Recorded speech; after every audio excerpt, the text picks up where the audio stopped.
Halo Sobat Tani, senang sekali rasanya bisa kembali menyapa Sobat Tani yang sedang mendengarkan siaran kali ini. Sobat Tani, pada kesempatan kali ini kita akan membahas topik yang tidak kalah menarik nih dari siaran sebelumnya, yaitu tentang bagaimana perencanaan program dan evaluasi dilaksanakan di Balai Penerapan Modernisasi Pertanian atau BRMP Daerah Istimewa Yogyakarta.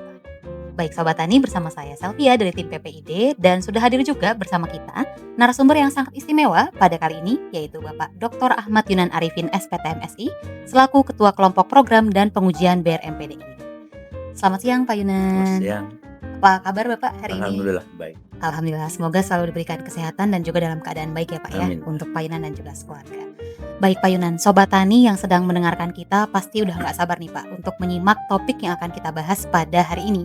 Nah tapi sebelum kita lebih jauh membahas terkait dengan bagaimana perencanaan program dan juga evaluasi dilaksanakan di BRMPDIY, mungkin bisa diceritakan dulu nih Pak sedikit tentang seberapa penting sih Pak modernisasi itu dilaksanakan utamanya di sektor pertanian. Jadi menarik ketika kita berbicara terkait dengan modernisasi pertanian. Jadi modernisasi pertanian melalui penerapan teknologi saat ini bukan sekedar pilihan, tapi sudah menjadi kebutuhan. Mengingat produktivitas dan efisiensi sektor pertanian relatif lebih rendah dibandingkan dengan sektor non pertanian. Sebagai ilustrasi, dari aspek efisiensi terdapat kesenjangan pendapatan antara orang yang bekerja di sektor pertanian dengan orang yang bekerja di sektor non pertanian. Orang yang bekerja di sektor pertanian bisa menghasilkan pendapatan sekitar 80 sampai 150 juta per orang per tahun. Sedangkan orang yang bekerja di sektor pertanian hanya mampu menghasilkan pendapatan sebesar 30 sampai 40 juta per orang per tahun. Terdapat gap antara orang yang bekerja di sektor pertanian dan non pertanian sebesar 2 sampai 4 kali lipat lebih besar.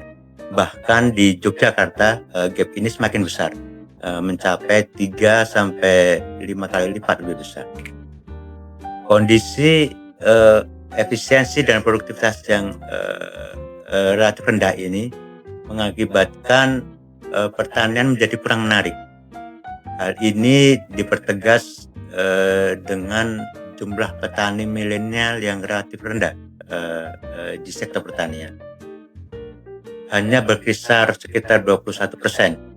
Bahkan di DIY jumlah petani milenial hanya berkisar antara 8 sampai 9% dari total jumlah petani yang ada. Sehingga dari sinilah tantangan pertanian itu ada dalam penerapan teknologi. Dari sisi lain terdapat tekanan eksternal yang mengakibatkan pertanian semakin terpuruk. Adanya perubahan iklim yang mengakibatkan adanya resiko kegagalan produksi yang cukup tinggi. Kemudian adanya persaingan pasar yang cukup ketat. Berbagai hal ini menuntut pertanian untuk bisa beradaptasi dengan lebih cepat gitu ya. Dan dalam konteks inilah peran inovasi teknologi diharapkan mampu menjadi solusi untuk bisa meningkatkan efisiensi dan produktivitas serta mengurangi resiko kegagalan produksi dan meningkatkan daya saing sektor pertanian, sehingga merubah wajah pertanian ini menjadi lebih modern, menjadi lebih efisien dan memiliki nilai ekonomi yang lebih tinggi.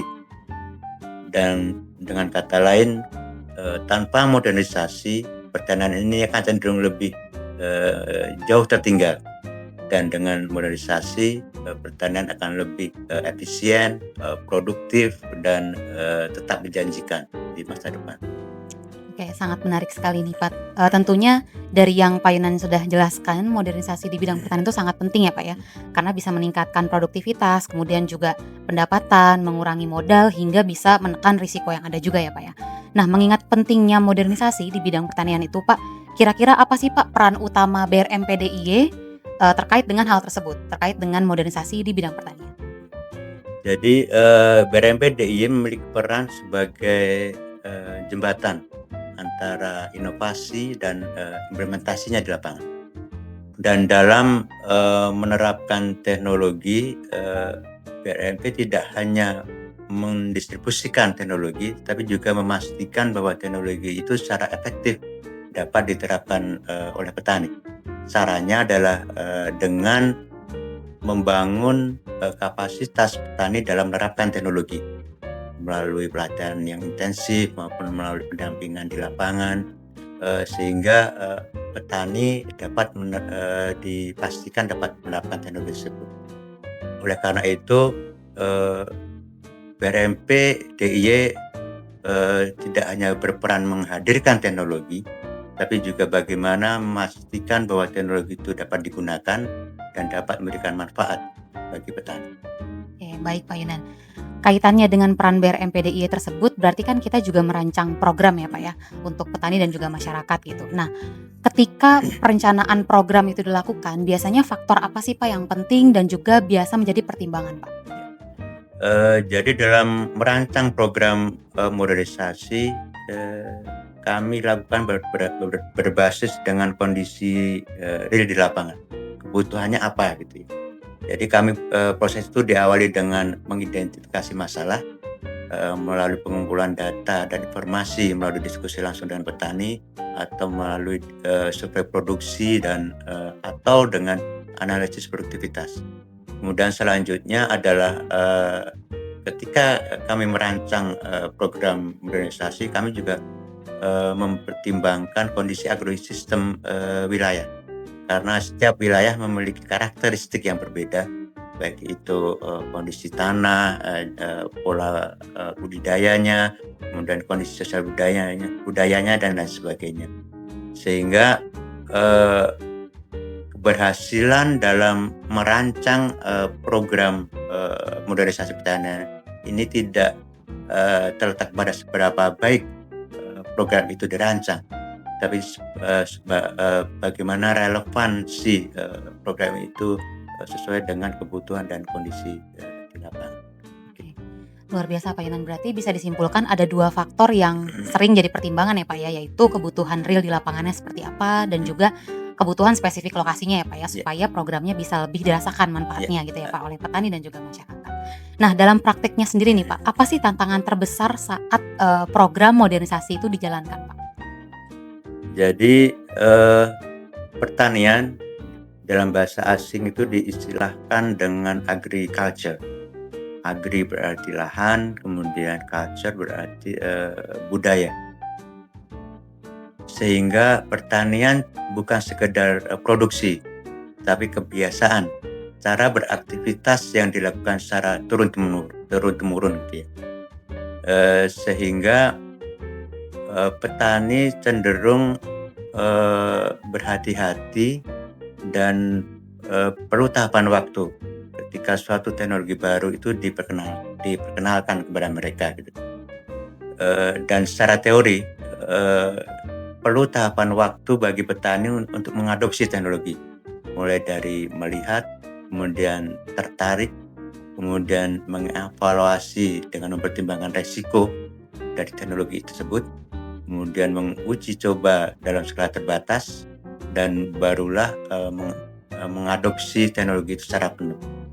Sehingga dalam penerapan teknologi baru terdapat perubahan yang tidak hanya merubah dengan menggunakan suatu teknologi baru, tapi bagaimana merubah kebiasaan yang sudah lama dilakukan oleh petani, dan bagaimana proses membangun kepercayaan kepada petani bahwa suatu teknologi baru itu dapat meningkatkan efisiensi dan produktivitas usaha tani.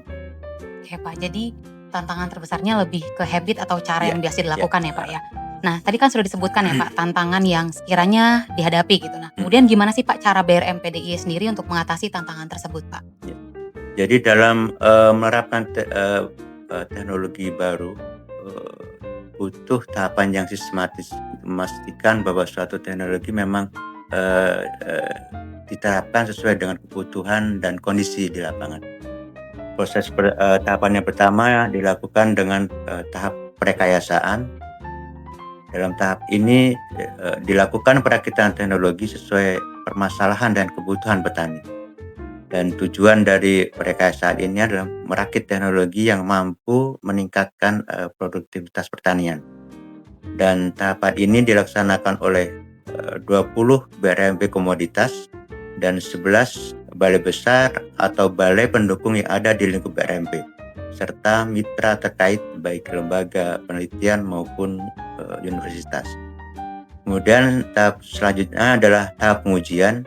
Jadi setelah teknologi dirakit, maka tahap selanjutnya adalah teknologi diuji secara teknis sesuai kondisi agroekosistem, sosial dan budaya petani di tiap wilayah.